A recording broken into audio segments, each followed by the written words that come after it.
Fala, cavaleiros! Como vão vocês? Há um tempo atrás, eu havia prometido a vocês que falaria desse assunto de muita importância e que é fundamental para se entender os princípios básicos do Nasoverso. A raiz ou a caixa, se você preferir, é o princípio de tudo e a força fundamental da existência e da instabilidade de todo o universo. E hoje eu vou falar tudo sobre ela para vocês. Então, já vai deixando seu like, soltando seus NPs e selos de comando nos comentários, e se inscrevendo na nossa tábua redonda. Sua presença é mais que bem-vinda. Sem mais enrolação, vem comigo porque hoje eu vou ajudá-los a alcançar a raiz.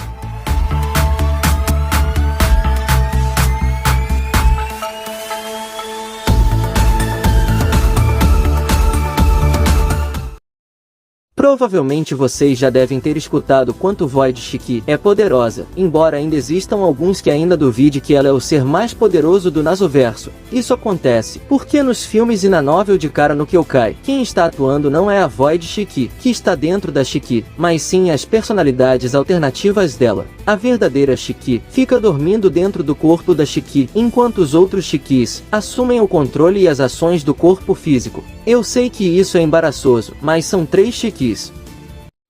Tá bom.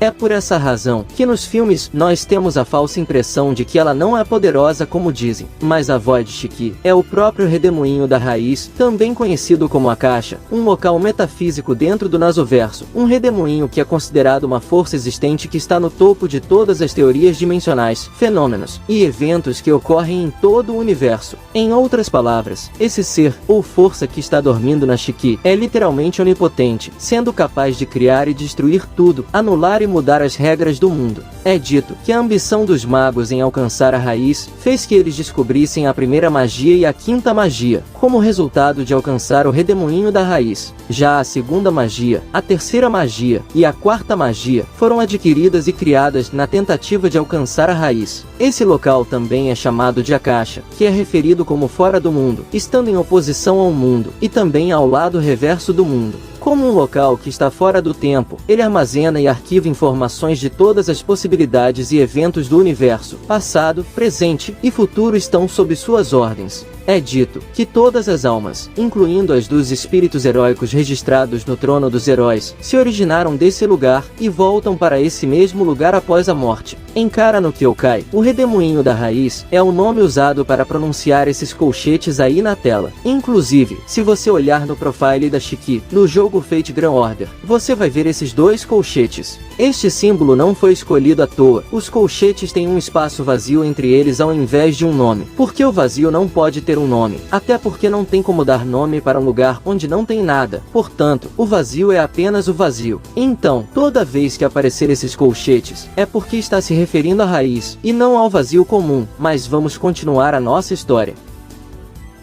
Bom, como eu havia dito para vocês, o objetivo dos magos em relação à raiz está em descobrir um caminho para ela. Existem vários métodos que são usados para tentar alcançar o redemoinho da raiz, geralmente envolvendo atingir o pináculo de um determinado conceito. Existem também métodos destinados a alcançá-la através da manipulação de certos sistemas, como uma guerra do Santo Graal, por exemplo. Embora a magia fosse uma meta para muitos magos, antes da criação da quinta magia, não é seu objetivo final. O principal objetivo mesmo continua sendo a própria raiz e a verdade do universo que ela contém. É contado que aquele que vê a raiz e aquele que toca a raiz e consegue entender o seu conceito, apagará completamente o significado do impossível, concedendo ao mago o que alguns descrevem como a capacidade de Deus. No entanto, isso é impossível até mesmo para os magos mais talentosos. A única exceção da obra até o momento é a Hyogi Shiki, pois ela é um caso especial. Hyogi Shiki estava condenada a ser apagada pela Counterforce antes do nascimento, exatamente por causa da sua origem que está ligada ao vazio. Mas os Hyogi usaram métodos específicos para evitar que isso acontecesse. Por isso, a sua terceira e verdadeira personalidade nascida do corpo está diretamente conectada à raiz, e ela pode até ser chamada de raiz em si mesma. Shiki Hyuga pode ver a raiz com os seus olhos místicos da percepção da morte, e pode ir ainda mais fundo, conectando-se onde todas as causalidades e efeitos começam, onde tudo e o nada existem. Isso permite que ela tenha a capacidade de fazer qualquer coisa que ela desejar, pois que estar conectada a isso a torna uma existência equivocada, um ser transcendente. E isso é tão bizarro, que ela mesma afirma que voltar no tempo para mudar a evolução, reestruturar as leis que governam a matéria atômica, e até reconstruir as ordens e as leis do mundo seria uma coisa fácil para ela. Na verdade, ela não estaria mudando o mundo existente, mas aniquilando o velho mundo, construindo um novo mundo. Por causa disso, a Counterforce tentou eliminar ela, algo que acabou não dando certo, e que no final das contas foi até bom, porque logo depois, Shiki acabou sendo guiada pela Counterforce para matar o Araya, que também tentava alcançar a raiz. Inclusive, esse pessoal todo que está aparecendo aí na tela, tem caminho para a raiz além da Shiki. Só que a Shiki tem uma diferença com esses aí, é que a origem dela está ligada diretamente ao vazio, enquanto esses outros aí apenas possuem o caminho, ou seja, uma afinidade maior para alcançar a tão falada raiz.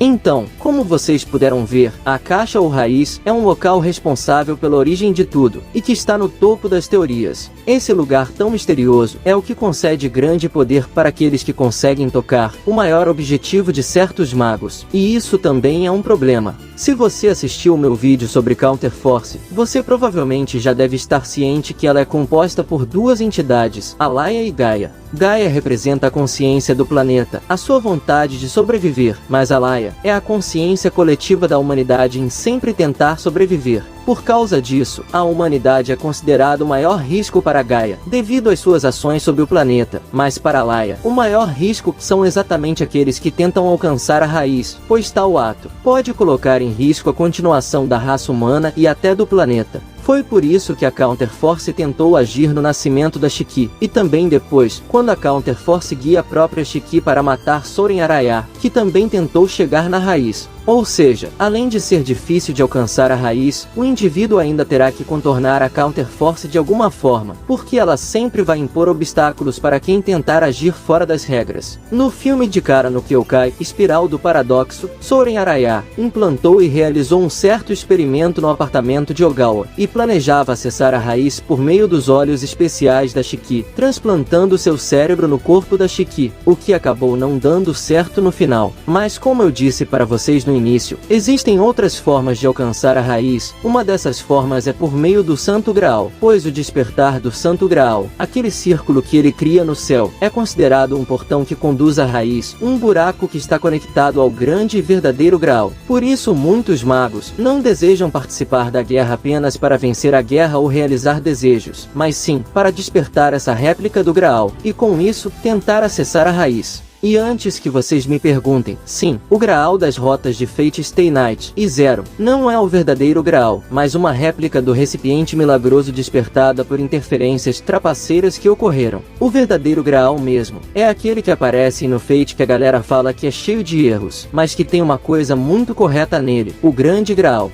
Exatamente, o Graal de Fate Apócrifa é o verdadeiro e legítimo Graal, mas isso eu vou explicar para vocês futuramente. Repararam a sinergia que existe no Nasuverso? Está tudo interligado. O Graal, a Raiz, a Counterforce, o Trono dos Heróis, as Eras, está tudo interligado uma coisa na outra, como se fosse um grande quebra-cabeça. E só para deixar claro para quem defende com unhas e dentes que a Moncel é igual à Raiz ou a Counterforce, escute bem. O Moncel existe apenas na linha do tempo de Fate X. Sim, o Moncel não faz parte das outras linhas do tempo do Nasuverso. Só isso já coloca ele abaixo da Raiz, pois o Moncel faz parte apenas da linha do tempo paralela do Fate Extra CCC, Stella Link, Foxtail e etc. Então, para quem compara o Moncel com a Raiz, tá muito errado em fazer isso, porque Fate X é apenas um jogo de uma linha do tempo paralela virtual. Isso é bem mostrado no próprio Fate Grand Order. Quando o Muncel detecta Kiara na linha do tempo de Fate Go, ele teve que fazer toda uma manobra para conseguir enviar a Bibi para essa linha do tempo. Essa informação sobre o Muncel foi divulgada no panfleto oficial da Type Moon, no 10º aniversário durante o evento do Type Moon Fest, no dia 7 de julho de 2012. Mas isso vamos deixar para quando eu for falar do Muncel. Bom, mas voltando para a raiz, é contado que aqueles que tocam o redemoinho do vazio nunca voltaram ao mundo, pois suas almas voltam para de onde vieram, sendo absorvidas pela raiz ou algo semelhante. Os detalhes exatos são desconhecidos, então, mesmo os magos que deixaram seus nomes na história se abstiveram de tocá-la. Há também magos que chegaram perto de tocar a raiz, mas recuaram. Um deles é Alzak. Alzak chega a acreditar que é possível que aqueles que toquem a raiz se tornem deuses de certa forma, então não há razão para eles voltarem. Por causa de todos esses fatores misteriosos que ainda nos deixam em dúvidas, não se sabe o que de fato é a tão falada raiz. Existem várias teorias diferentes sobre esse local misterioso. Alguns vão dizer que é o Big Bang, outros vão dizer que é uma energia cósmica inteligente, ou seja lá o que for. A única informação que de fato temos certeza é que ela está no topo de tudo, compartilhando todas as linhas do tempo e mostrando ser um local de grande energia que está além de tudo que existe no universo, algo que ainda para nós é uma grande incógnita, até que o tio Naso resolva de vez nos dizer a verdade por detrás da raiz. E aqui termina a nossa viagem. Espero que vocês tenham entendido tudo, mas qualquer dúvida deixa aqui embaixo. Ainda falta muita informação sobre esse local chamado de Raiz. Acredito eu que ainda teremos muitas surpresas em relação a isso. Afinal, estamos falando de um local onde nada existe, e onde tudo começa e termina. Isso me traz muitas teorias na cabeça, que eu não vou falar para vocês para não criar expectativas, ou até boatos inexistentes. Mas vamos aguardar com paciência até que o tio Naso de fato nos revele o que é esse local que ele colocou em sua obra. Mas e aí, o que vocês pensam sobre esse assunto? Deixe nos comentários suas opiniões e sugestões. E agora, eu deixo o meu muito obrigado aos mestres e servos que me acompanharam até aqui, e a todos aqueles que enviaram esse vídeo para seus amigos. Até o nosso próximo vídeo. Fui, valeu, e tamo junto!